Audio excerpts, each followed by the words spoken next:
Naghanap po ako ng cortina na hindi na po ginagamit na pwede ko pong mailagay po dun sa aking propagation area kasi po nag-uulan, yung iba kong gamit sa propagation area ay nagkakambabasa po.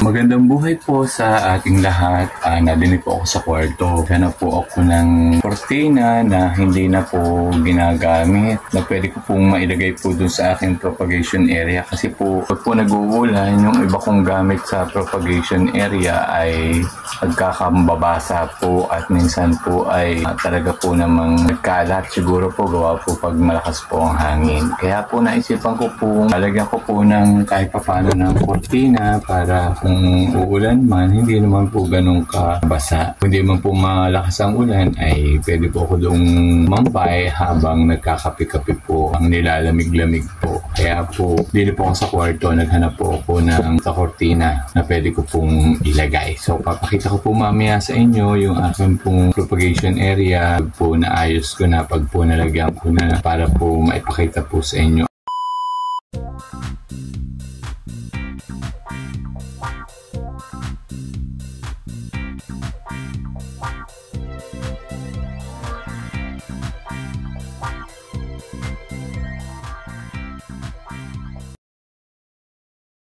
Yan, nakabitan ko na po ng hindi ko na ginagamit na cortina. Talaga pong yellow po para po maliwanag. Para po kung sakali po uling uulan, hindi naman po siya basa po ang loob kasi ang dami-dami ko pa rin pong gamit sa loob. Yan po mga gamit ko na pag sobra pong lakas ng hangin ay talaga naman pong natalsik po. Kaya po nilagyan ko ng cortina kahit paano po ay makakasangga po sa bilis ng hangin.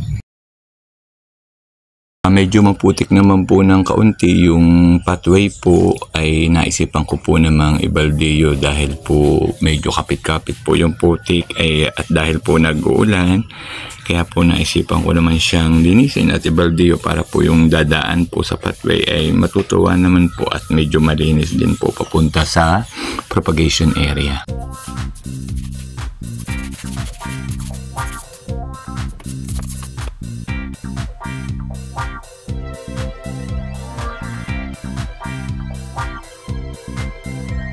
Yan po, natapos ko na po ang paglalagay po ng cortina sa aking propagation area. Natapos ko na rin po ang pagbabaldeo po na rin aking pathway.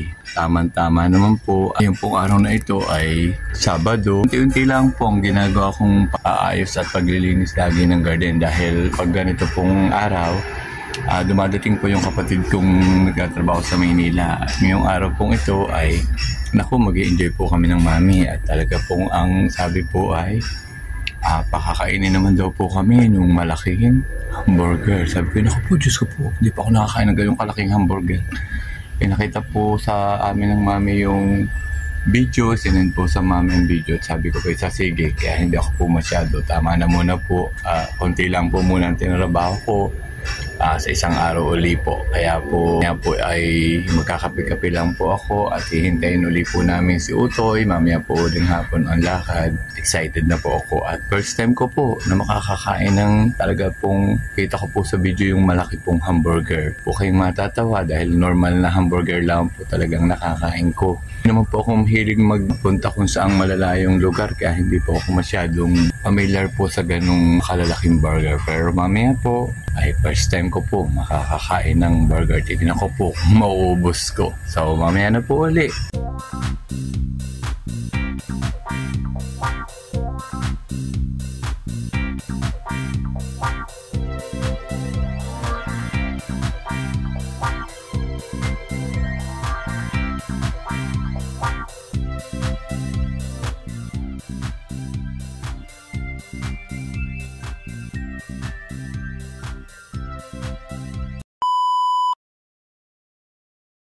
Yan, ang mami, excited na at kakain ng malaking burger. Ano kayo, tintayin natin. Ay kayo na magdala, kayong magja-jacket eh. Hintayin natin si Utoy. Yan, si Utoy narinig na, excited na rin isa sa burger. Ay siya mami, ready na ang bunganga sa malaking burger. Ready na kayo sa malaking burger? Kung ready na kayo sa malaking burger. Hindi pa, nakikita Siya, mamaya makikita ninyo. Akala ng mami ay pinaprank kami dahil ang dinadaanan namin ay parang subdivision, kaya nagulat at maraming bahay-bahay. At tapos ang dinadaanan ng aming sasakyan ay madadamo ang tabi ng kalsada, kaya gulat na gulat siya kung talagang kami ay sa hamburgeran pupunta. Ay pala ang hamburgeran. Aba, tabi rin nga ng kalsada. Marami rin nga palang nakain. Ay, ang dami rin nakaparadang sasakyan. Ang hamburgeran, akala ko kung saan kami dinala. Ari ang mami, yan. Makakain ng hamburger. Ayan, tayo. Pinibibigyan sa mga bata. Ay, ari pala ang hamburgeran. Ayun. Yun pala po. Okay. Titignan ko mamaya ang burger. Ayan po ang dalawang senyor. Talagang burger din po ang gusto. Ayan. Ari po.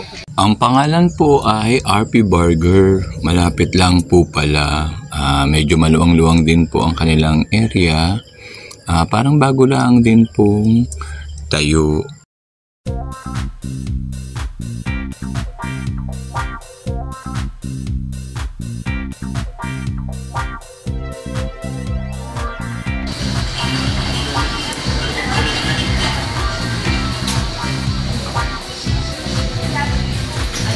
Todo alalay po si Utoy sa dalawang senyor at baka po matumba. Nung nililigawan daw niya ang kanyang asawa, ganyan daw siya ka-gentleman pagpa nakain sila.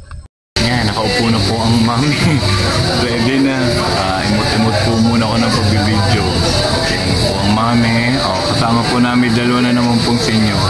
Titikman nga po ang ring burger na rin. Ay siya, tingnan po kayong dalawang senyor kayo. Pupurbahan natin ang burger na yan. Ay talaga pala ang buhok ko ano bang puti, hindi ko na mawari uli ang aming buhok ng mami. Yan po ang may-ari, Kapogi. Ayan ang may-ari po, ito nyo na po, Kapogi. Kung hindi naman po pogi, hindi ko naman po ibibidyo.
Pauwi na po kami. Nabusog na po, naaliw na po sa pagkain ng burger. Talaga pong first time ko lang pong makakain ng ganong burger na talaga naman pong ang patis po ay talagang kakakapal.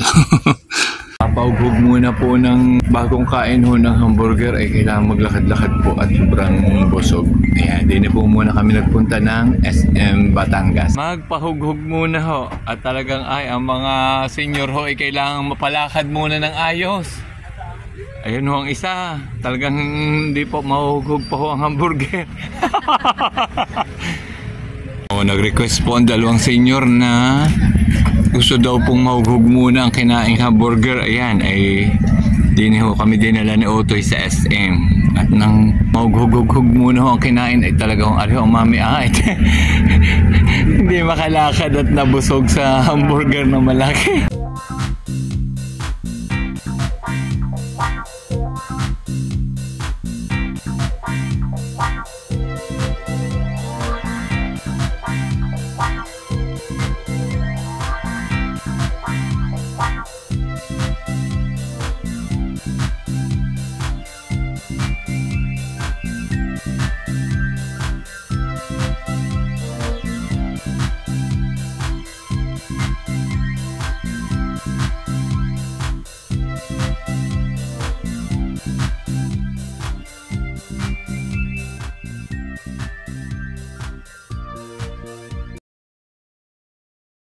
Pagod ho naman ang paglalakad ay natrip pa naman hong bumili naman po ng ice cream. Bago po lumabas ay kasarap din po ng ice cream na arena ko. Babalik po ako para uli bumili.